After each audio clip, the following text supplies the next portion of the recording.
In today's Market Movers video, we're going to discuss and analyse the hottest transfers in and out of your FPL teams. Should we be selling Amad Diallo with his season-long injury to a player like MITOMA, who has Southampton away this week? Well, let's talk about it in today's Market Movers video.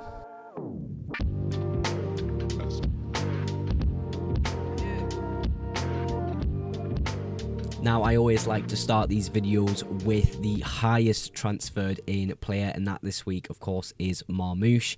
Of course, I am on the road to 1,000 subscribers. You'll see that just above my head here. So if you are new to the channel, please do feel free to subscribe for future FPL content and deadline streams. And if you do end up enjoying today's video, make sure you click the like button as well. But as I was saying, I always like to start with the highest transferred in player, and that this week, of course, is MARMOUSH, with 322,000 transfers in at the time of recording. We're still quite early into the week, which it just blows my mind how many people make these early transfers in FPL, especially considering he's got Liverpool at home in his next fixture. A very hard game, but you can understand the hype train after that Newcastle first half hat-trick. Not many players can do that, especially against a really top side in Newcastle.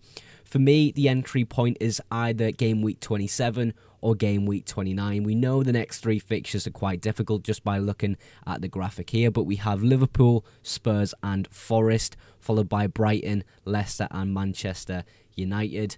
From game week 29 makes more sense optimally to go for MARMOUSH at that point, just because it's a nicer entry point with, greater fixtures past that certain game week. But 27, I don't think it's a bad shout either. You're against a really weak Spurs side who are dealing with quite a lot of injuries, and maybe City can look to exploit that. It's always a good game between City and Spurs recently. But yeah, MARMOUSH, would I be bringing him in this week?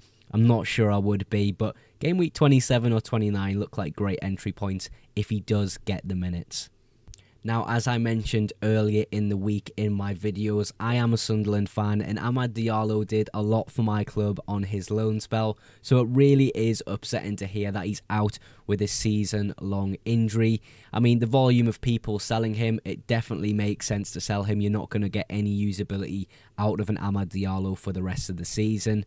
So yeah, it really ends there. There's not much we can do about it. It's really now an exit point. Where do you want to go with this transfer? And I suppose looking at this video, you can look at the next player in MITOMA as a potential replacement. Bournemouth midfielders as well. I'll be high up on Dango Ouattara. Of course, you're saving about 0.4 million at the time of recording. I do think Dango Ouattara will slightly go up in price through the week, as he's just put in a great performance against Southampton. So yeah, sad news for Amad Diallo owners, and of course Manchester United owners as well. Manchester United fans as well. He's been an absolute bright spark this season, so super disappointing to hear the news, but fingers crossed he can get back into fitness as quick as possible. Now, there's no surprise that MITOMA is being bought in on a mass after that amazing goal he scored against Chelsea. The touch, the finish, just simply unbelievable. If you haven't went and watched that goal, please go and search it on whatever platform you're seeing this on and just have a look at the technical ability and the finish he puts away. Just honestly fantastic. So it makes complete sense why people are buying him. Of course, we have Southampton away from home in game week 26, a very good fixture, and it's normally the case that probably the best FPL asset on said team scores or at least returns against Southampton. They are just that bad in the Premier League. Sorry any Southampton fans who watch this, but yeah, MITOMA, I think longer term I actually don't like the move as much. Just when you look at the fixtures, I mean, you don't blank in 29, that's at least a bonus.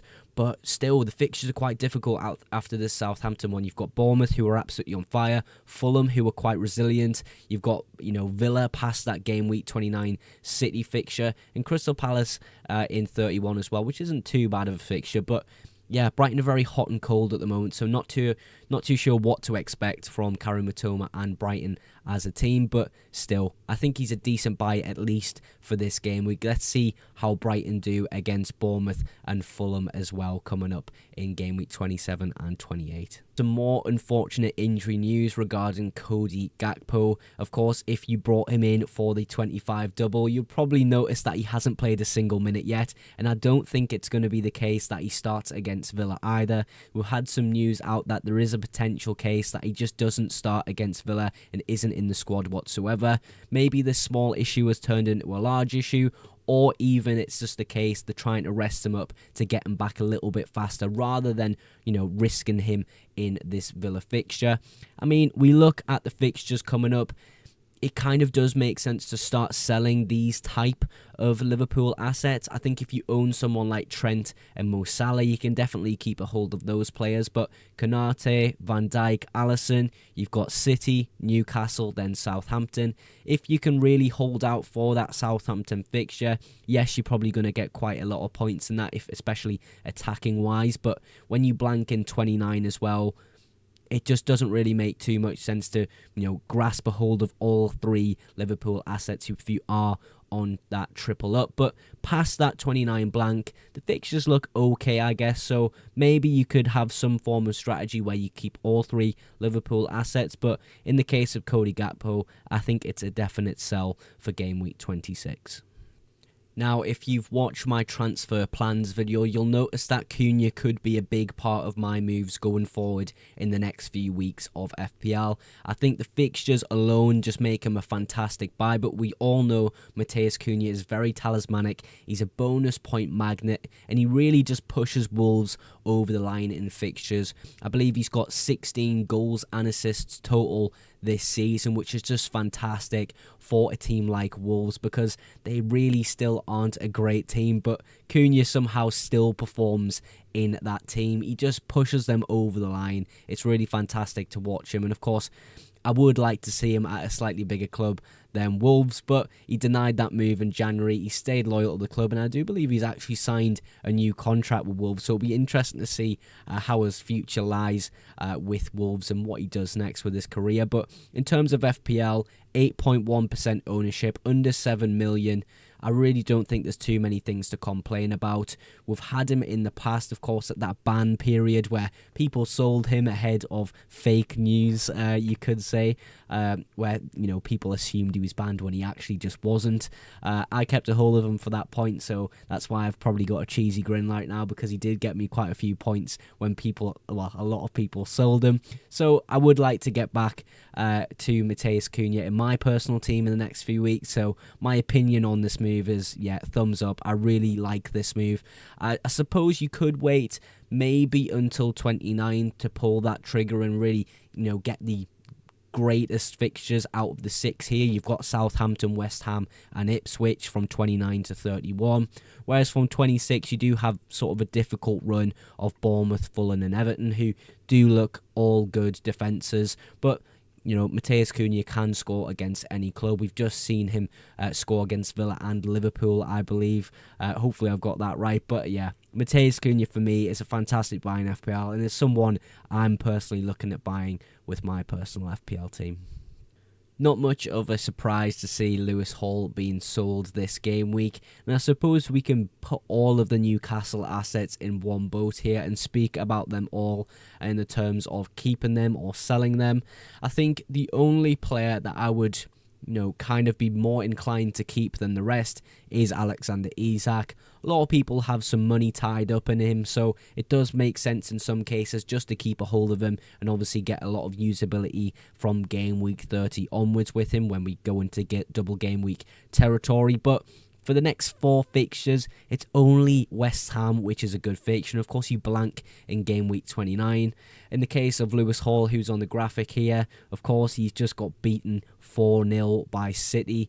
So yeah, it's not really looking great for the up-and-coming fixtures for Newcastle. Maybe they can get a result against Forest with it being a home fixture, but Liverpool away, not a fantastic fixture. Even West Ham away from home can be difficult for some teams, but I do think Newcastle will get over the line in that fixture. But blanking in 29 as well on top, it's really not great. And I think selling to go to somebody else who does have a fixture in 29 is going to be really beneficial if you're not planning to use your free hit in game week 29.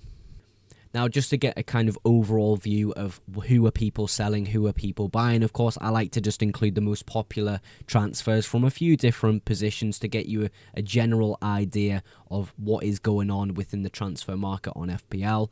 Of course, we see the people we have spoken about on this list, but we also see some added extras like Palmer.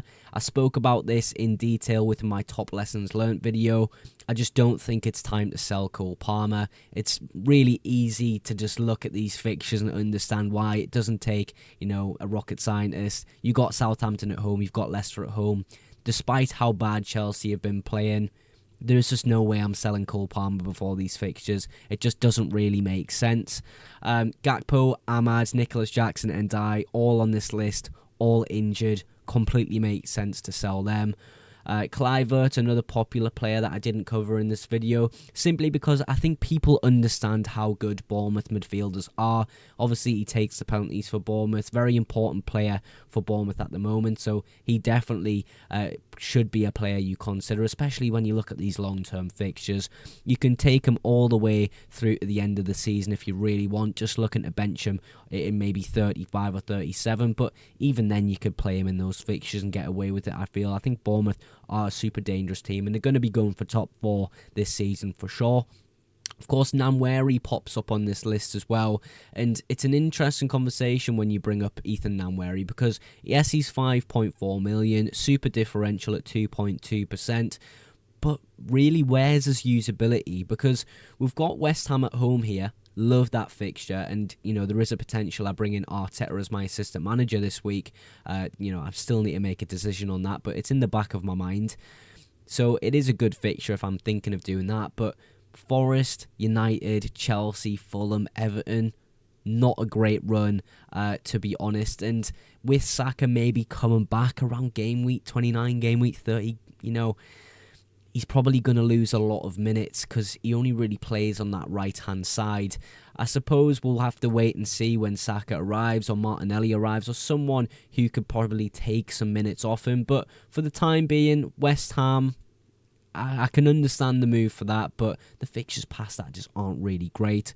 So, yeah, that's an overall understanding of the transfer market this week in FPL. Hopefully, you make the right moves in your FPL team, but I will see you in tomorrow's video, which is my team selection video for game week 26.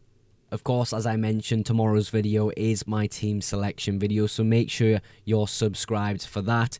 Of course, I always like to end my videos with a massive thank you to you guys at home for supporting the FPL Mogs YouTube channel. If you did enjoy today's video, make sure you drop that like, and if you aren't subscribed to the channel just yet, please make sure you click that subscribe button for future FPL content and, of course, deadline streams. But that is everything for today's video. Thank you again so much for watching, and I will catch you in the next one. Bye for now.